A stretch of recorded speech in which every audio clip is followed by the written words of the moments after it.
Did you restart it? I think it restarted. Well, I mean, it stopped, and then he just saw it. Oh, okay. Thank you. That means I gotta fucking put it on iMovie and put the video in. More work. Just kidding. It is more work though. And then when you got 40 things that are all labeled like the same shit, you never know what's what. I just sit there with a fucking headache. God damn it. Glad we started recording for that part. Yeah. We're coming soon. What's up? No, that's great. Should have restarted recording right now. No, it's fine. Who's watched Shark Tank before? Heck yeah, good on people. Okay, what I love that Shark. I mean, like if you understand what Shark Tank is, like you got guys that are multi-millionaires, like guys that are multi-millionaires, but they've created businesses where they barely have to do anything, and they will continue to make income. Like that's passive at a high level. Right? And guess what they get? Guess what they get paid to do? Invest. I mean, invest. They get right with the companies that they have. It's just their thoughts. Yeah. What's my opinion of what the company needs to do to move forward? The only way you get that is to get credibility, because there's always people out there saying, well, if I was in their position, I would do this. Well, you're not in their fucking position. How would you ever, like, you don't have the background, the experience, the thoughts where you would make the decision he made, right? So no, you can't make that decision because you're broke. But one of the biggest things that they do is they'll always ask, the people to give their numbers about revenue brought in, their profits, where they've sold it, how long they've been around. And based off the way the person responds about their numbers, like they make a judgment call, like, and they'll shut people down when they, like, if you watch Mr. it. Wonderful. What's up? Mr. Wonderful. Yeah, like when they don't know their numbers, it's almost like, what the fuck? You're running a business and you don't run their numbers, and like, and it's because why? The person isn't all in on their business yet. They think they're all in, but they're not 100% all in because they don't understand where their business is at. Like if you don't know where your people are at number wise and sales at, yes, you like the opportunity and you like the idea of it, but are you all in yet? Like, are you 100% immersed in it? And another way to maybe kind of do an analogy with it is people that have jobs, right? And they're building that other business part-time. They'll ask them questions about the revenue. They'll ask them questions about where the sales are at. And they'll ask them, well, why haven't you left your job yet? Well, it's not profitable enough. Like, yeah, but you're like breaking even. And they'll ask them, how much they make, where they're living. And then the end result, it comes out to be the person doesn't want to live below their means. They don't want to go backwards in life to grow their business. And then what they say is, well, you don't 100% care about the business yet. You're not all in yet, because if you're not willing to go backwards in life, if you're not willing to live below your means so that one day your business could flourish and grow, then you don't want it that bad. Okay? I love and Colton's exaggerating, but he's living on the floor, right? His air mattress broke because the dog bit the air mattress or something. But the last few days he's been sleeping on the floor, right? Okay? But like, that's a different level of wanting it, okay? And for people, for us, right, what we have is, maybe I don't know all my numbers because I got other stuff going on in life and I'm giving that attention. Nothing wrong with that, okay? But eventually, when you want to scale and really grow, okay, how all in are you where you're 100% paying attention and you're giving this the utmost attention that you have to give it to be 100%, all in. Okay, I think Francia is a great example where Francia, like, she knows her fucking numbers. She knows her people, she knows where they're at. Like if you watch her, she's here super early every single day, like an extra 30 minutes early than what we're supposed to be at. And she's out late with people about the business, like every single night. Her life revolves around the business. Sometimes people try to get their business to revolve around their life. Okay? My other stuff revolve around my business. Okay? Some examples of that, like if I got family coming into town, you guys can come into town based off my schedule and my business, but I'm not going to base my business around you. Why? No offense, but right now I'm in a growth mode, okay? And my business matters more than anything else. My parents, they bought flights. We had got them flights to come out. They were supposed to come out this weekend turns out we're busy with business stuff this weekend. Okay, we're going to a leadership conference, and I'm like, had to call them up and say, hey, fucked up. You guys can't come this weekend. If you do, I'm not gonna hang out. Okay, they were a little pissed off. Bro, we got us flights and everything. Okay, like we'll buy you new flights, but you can't come this week. Okay, we told them a month and ahead, right? But they had already gotten the flights. Because why? Because bro, I don't care if someone's flying in from Ecuador. Okay, I'm sorry, I love them to death, but my business comes first. Because right now, okay, it's a priority over everything else, okay? Megan knows, okay? Hey, my business is a priority over everything else, okay? Why? For a temporary amount of time. Eventually, a few years down the road, okay, well, things will be 100% different, okay? But there's a certain period of time where there has to be a prioritization around the business, okay? And I think when you think about like for your kids or for your family, it's almost you're doing them a service when you do prioritize it, because you'll live a way better life down the road before you're even 30, okay? Of like a few years of commitment to live a different, complete type of lifestyle. Well, like logistically, it makes sense. It doesn't make sense to not prioritize, and then the rest of your life you're living paycheck to paycheck, or you're barely living above your means, okay? That's a crappy way to live. That's no fun.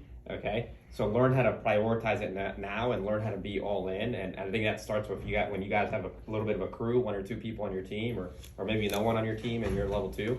That's okay too. It happens, but you learn to be all in with numbers. Okay, pay attention to it all. Pay attention to other people inside the office. What are they doing?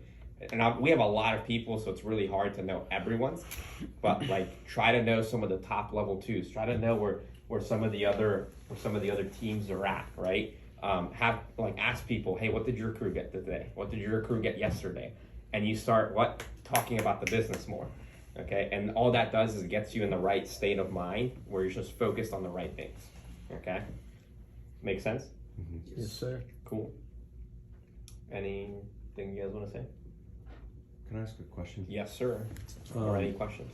So yeah, I think obviously Colton is kind of like an extreme example of what that looks like right now. I mean, even obviously you're doing a lot of things, but in the business, but it's not as easy to see as him. Just like the way he was talking about, like you've kind of established your business a little bit more than him, right? Mm-hmm. He's in that mode.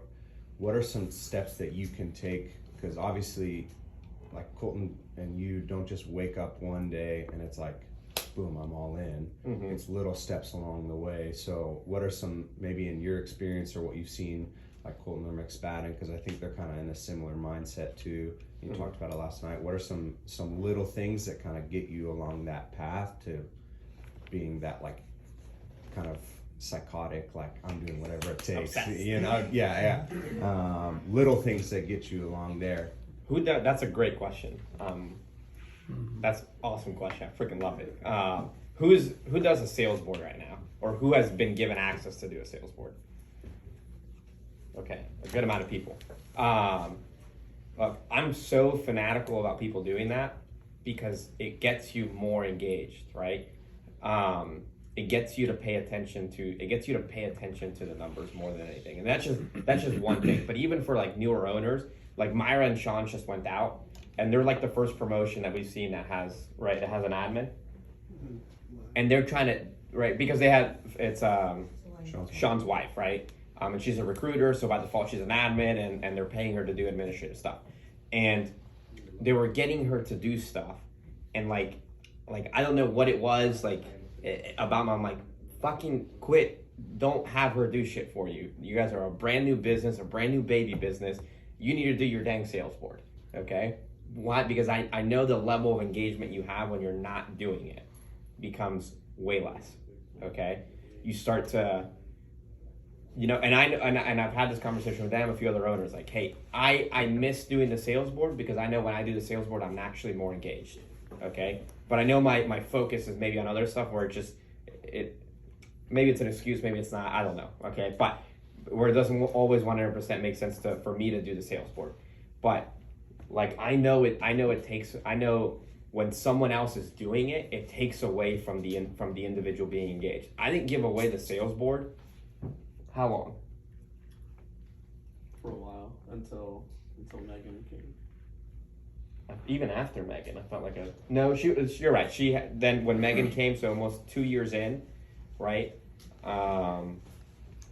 And even then, I was like obsessed about getting a sheet, and I was just like highlighting and taking notes on the sheet because I needed to see the numbers. I needed to be in front of it more than anything, right?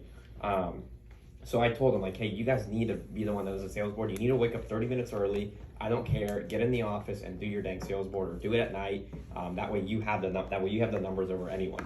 Like if Ryan McSpadden, when I visited his office last year, and I got to stay at his house, fucking waking up early in the morning, and you know what? He's waiting for me to get ready, and what's he doing? He's on his laptop doing the sales board. 6:30 in the morning. Okay, and I'm like, fuck yeah. Okay. Madi still does hers, okay? To just stay in the game. So I think that's one thing to be in it. The second one is, and some people do really well, have a crap load of conversations with people, right? So meaning that you're calling all the people on your crew just to talk about the business. Even if it's not for them, you're almost like, I just need to be in it, okay? Let me just talk to them and see what's up, okay? Just to have conversation. That gets me like that. That's almost like more working hours, right? And there's just no way around it. The more hours I put into the business, whatever way, even if it's not the most productive, that's better than not doing anything, okay? That still gets me engaged at a different level. So it's just having a lot of conversations with the people on my team. And then if I don't have a lot of people to have conversations with, who's my coach, who's my leader, having conversations with them. And guess what? If they're not accessible, well, there's 50 other people in the office. Let me just call one of them. Let me just talk about the business. Let me do what Francia does, and let me just go out to eat with people all the time, okay? What's that do? That gets me engaged and involved in the business 24/7, right? Like I think the first 3 years of running an office, we were at dinner like 7 days a week, right? And I think stall camps, they're out they're out a little too late probably, but they're out 7 days a week, man. Okay, and guess that's why, they're also doing well, okay? Are they organized? No, right? No, they're not. They're not structurally organized. But here's what they are. They're fucking engaged. Like they're in it. Which what happens? Sales will come. The office will grow. How many guys you guys got in the office? 20 to 30. In a room smaller than this? Okay, 20 to 30 guys in a room smaller than this. Okay. And guess what? I haven't heard a single complaint from them. They haven't heard a complaint. They didn't know that they weren't a room that small until recently. Okay, they're the ones that are working with Brandon. They didn't know because Brandon doesn't complain. You know what? He's just fucking jacked up monkey. Okay, excited about the business. And guess what? It works. But he's so dialed in. He's hanging out with his people all the time. What's that causes? It causes people to just like the job, get involved, and by default you get production. Okay. So I think those are 3 things, right? Doing the sales boards, keeping track of the numbers, calling your people, calling your upline, or calling I guess your cross line, right? Other people in the room to just talk, and then hanging out with people from the office. Okay, so it's just essentially just associating in some way, form, or fashion. Can I add one more thing? Yeah. I think this is a great question. I love it. Another thing is the mindset of what the priority is, and I'm gonna go back to Waterloo. I know he's told stories, but like the priority in Waterloo was we needed to make shit happen, and we needed to make things work. And sometimes we see people like when they're expanding, when they're moving, they take all these days off to pack, to move, and to get to the city. And it blows our mind sometimes because our perspective was, and back then the schedule was a little bit different. Okay, so like you worked 6 days a week, you were scheduled from like 11 to 7:30. Wednesday was the off day. Everyone worked Saturday and Sunday, but even on Wednesdays we would generally come in the evening, work for like 2-3 hours, whatever it may be, on that day off, on that Wednesday. And when we were in Waterloo, Iowa, and we needed to move to Cedar Rapids, Iowa, because all of our stores were in Cedar Rapids, Iowa. It was an hour away, so we were hiring people in Waterloo when you had like one store in Waterloo, and then everyone was driving to Cedar Rapids to work in Cedar Rapids because that's where all the stores were at, because we were idiots at looking at a map before picking out an office. Okay, that day, the day that we decided to move, okay, the week prior we were looking for apartments online, but it was all after hours, so it was all when we couldn't be making sales. Sometimes we see people before they move, they're looking for apartments during time they could be spending in the field, and it doesn't make any sense because in our head we're like, that's the only time you can go to the field. You know, you can't go to the field after 8 o'clock. The store's closed. So, but you can look at apartments when stores are closed. So why not look at apartments when stores are closed? So that's what we would do. We would look at apartments later in the evenings, in the memos, whatever. Maybe call them early in the morning. But then like Atmo would start, and then we'd have to go to the field right afterwards. And it was like there was this huge sense of urgency to like get out of Atmo like right away. Like we had, as soon as Atmo was over, within 5 minutes, the room was cleared. Now, Atmo's over and some people are lollygagging and they're doing whatever, spending 10, 15, 20, sometimes 30 minutes. They're just chit-chatting. They're not here for a meeting. I don't know what the fuck's going on. Okay, but the day that we were moving our office, it was literally Wednesday morning. Okay, Roth drives up to Cedar Rapids. He meets with the broker to look at some office spaces. He looks at a couple office spaces and he picks one out and he signs a lease right then and there that same day. Spends the whole day looking for office on Wednesday, so this is our off day, one off day. And then that Wednesday, I pack everything up from the apartment, from our old office. So I grab a U-Haul that morning, go to our apartment, pack everything up, go to the office, pack everything up. Takes the whole effing day, then drive up to Cedar Rapids. We unload everything. Next day, Thursday, everything's back to normal in the brand new office, and nothing misses a beat. And some people, they want to take all the time to, like, we see other people doing similar things, and they want to take all the times to. Their priority is not to get to the field. It's not to make the business work. It's to do things almost in a convenient manner, or they're just not in the state of mind of like, I need to get to the field. I need to make shit happen. I need to go develop people. I need to spend time in the field with people. Because that was another thing. Like, we needed to be in the field because we needed to help other people produce. And then when we were moving from Cedar Rapids to Toledo, this was the same type of deal. When we planned it out so that we would leave on a Wednesday morning, which was our off day. We packed everything up the night before. Wednesday morning, we got the U-Haul, loaded everything up that Wednesday, drove 8 hours, unloaded everything that same day. Thursday, we were back in the new office in Toledo, Ohio, doing interviews. And it was like nothing missed a beat. We just drove through the night.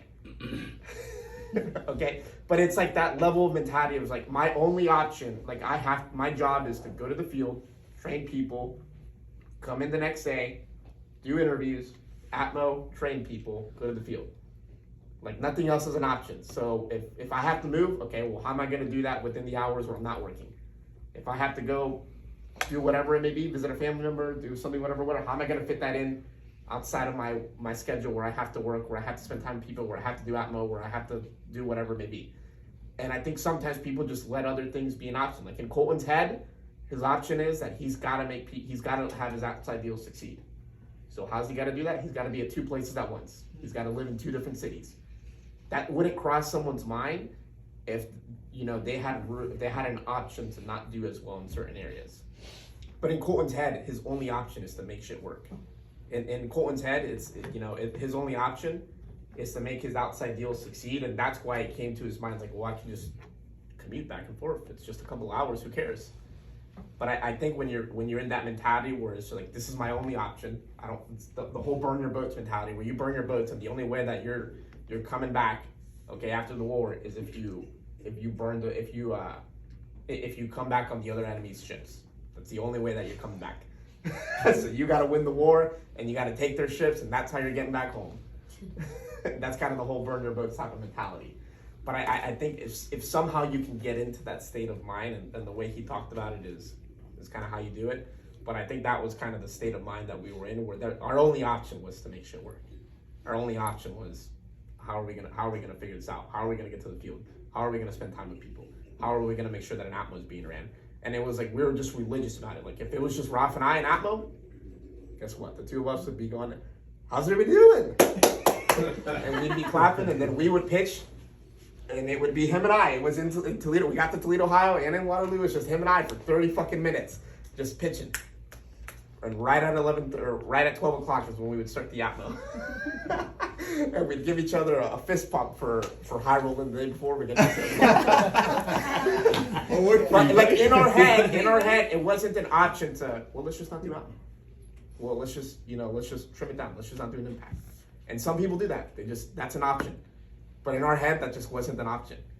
And as soon as you give someone an inch, as soon as you give yourself an inch in those little, and that's why the little things matter. When you give yourself an inch, you start taking a mile, and that's where we started to slip up in some ways in certain areas, and where we give things an inch, and then all of a sudden we're giving a mile for stupid things. But like, we weren't giving each other an inch in anything. It was a dead set rule. Like, Atmos started at X time.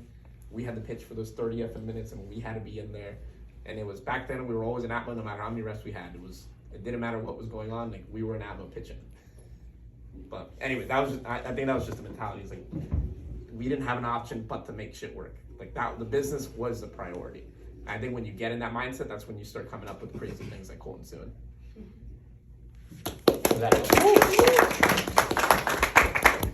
Heck yeah.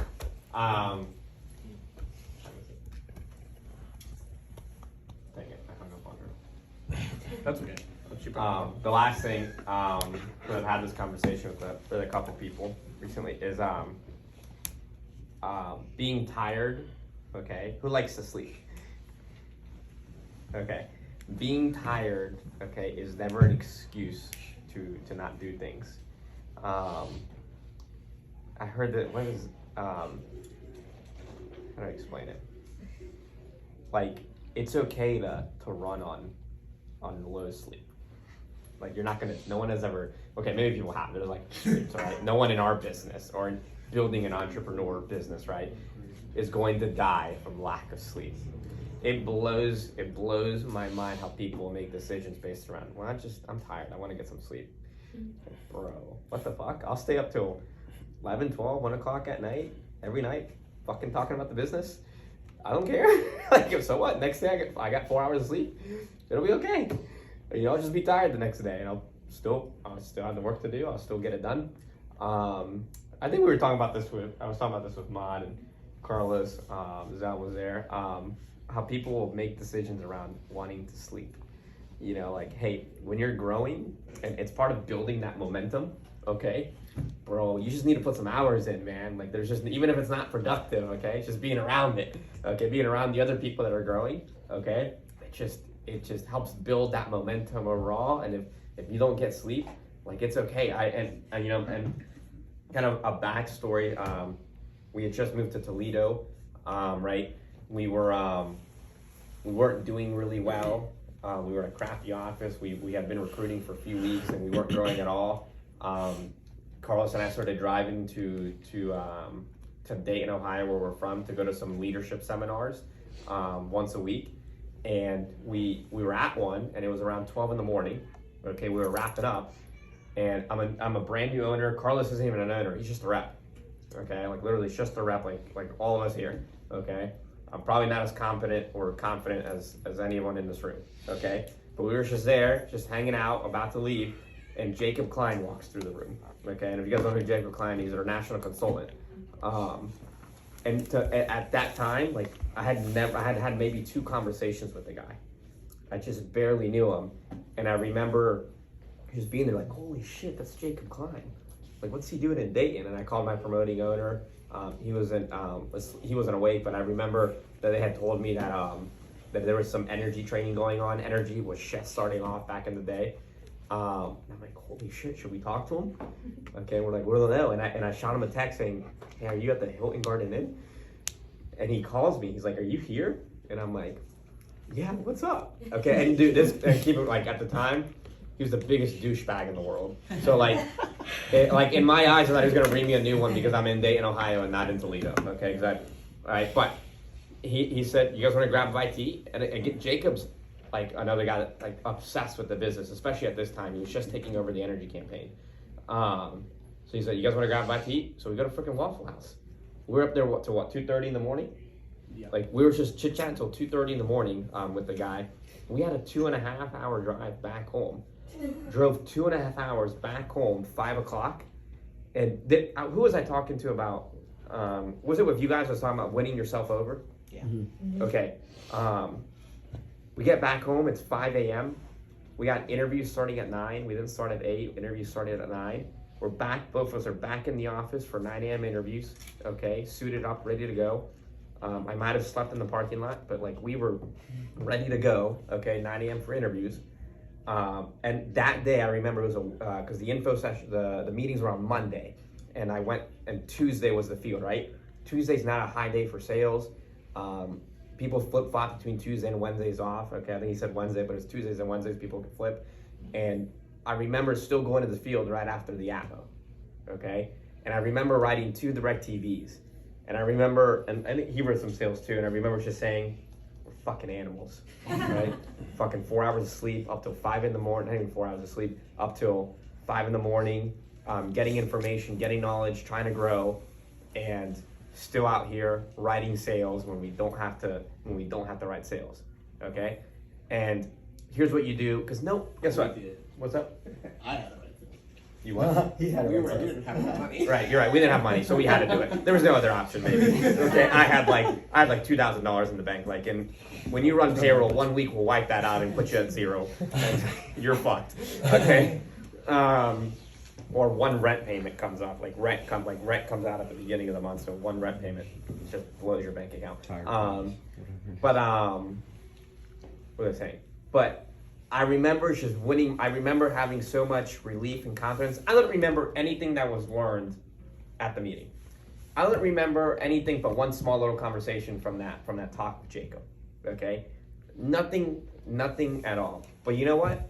I know that I won myself over that day, because I know that I did things, okay, and so did he, that other people weren't willing to do, okay, and eventually putting us in a position that other people wouldn't be in, because there was decisions that were made that others weren't willing to do, okay? And I think that's the level of fanaticalness that you have to have in order to really excel, like to get around. Where was the other leadership conference we went to, and where were we at? Des Moines. Was it Des Moines? When we were hanging out with Brett late night? Kansas. Kansas? I don't know. Some other city, man. Oklahoma. Tulsa. Tulsa. It was Tulsa. Okay, we're at a leadership conference out in Tulsa. Okay, and when you go to leadership conferences and it ends, there's always people that stay after and talk, and then after that, there's always people that stay after and talk. Okay, and this was like within the last few months. Okay, so it was this year, and we were there, and we had listened. There was like a qualifier, so only certain people could stay. We stayed. Right, so not everyone was able to stay, but we were able to stay. And then after that, people left. People stayed and chat, and we stayed. After that, people left. We stayed and still chatted. And I remember it was just Carlos and I, because we were able to get in the door. It's like 2:30 in the morning. We got fucking 6 figures in the bank. Okay, and I'm looking around the room, and I'm like, it's just fucking you and I here, man. We left this whole Coliseum, okay, a bunch of people, and it was just we're the last 2 to leave, okay? And you know, I don't fucking remember a single thing that was talked about that night, okay? Because I was so fucking tired, okay? All I remember though, I fucking won myself over. Why? Because I'm like, we're fucking hungry for success. We're hungry to want more out of life. And sometimes I think that's why you should do some of the random, most fanatical things. Okay, when you guys stay late in the store, it's just to win yourself over. Whether you get a sale or not, fucking you won yourself over. Even if the customer fucking cancels, okay? Like, who's signed customers up just to get on the board? Why? Bro, I'm just trying to take some soul. I'm trying to win myself over, man. I'm not going home with a 0. It has nothing to do with the money. Yesterday, bro. I'm not rolling a 0. Me yesterday, bro. Literally me yesterday. You know? See, you guys That don't was have literally that. me yesterday.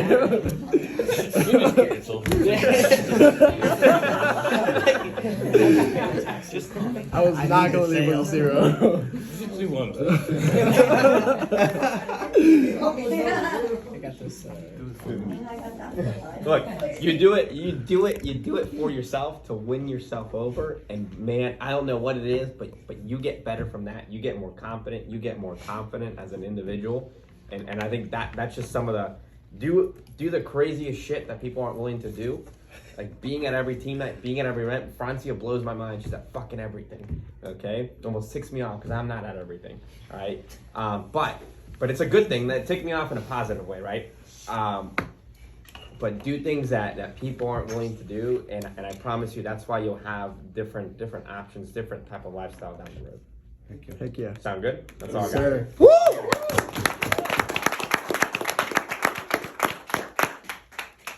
Athletes on